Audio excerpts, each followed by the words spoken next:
a missing person case that had baffled investigators for years, until one woman's confession turned everything upside down. In 2003, Sarah Mitchell, a 24-year-old schoolteacher in a peaceful suburban town, went missing without a trace. Her car was found abandoned by the side of the highway, and her belongings were left behind in her home. Her family, desperate for answers, held out hope that she was simply lost or confused. The local police launched an investigation, but all leads quickly ran dry. Years passed, and the case grew colder. Sarah's face faded from the headlines, and her family fell into despair. They never stopped looking, but it seemed like Sarah had vanished from the face of the earth.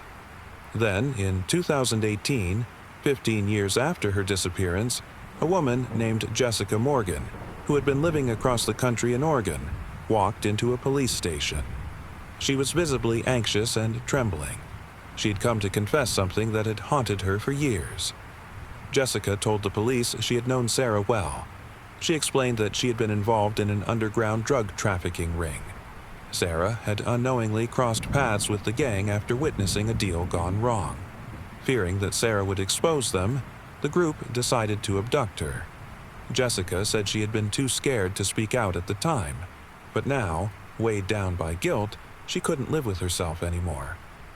Jessica's confession led investigators to new evidence.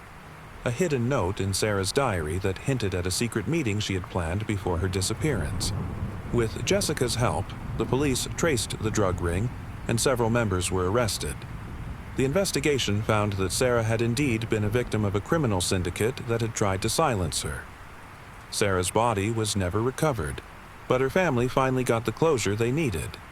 Jessica's courage to confess had brought the truth to light after all these years. However, the question remained: why did it take 15 years for someone to speak up?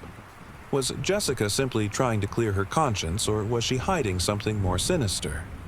As for Sarah, her case was a tragic reminder of how innocent lives can be swept away by forces beyond their control.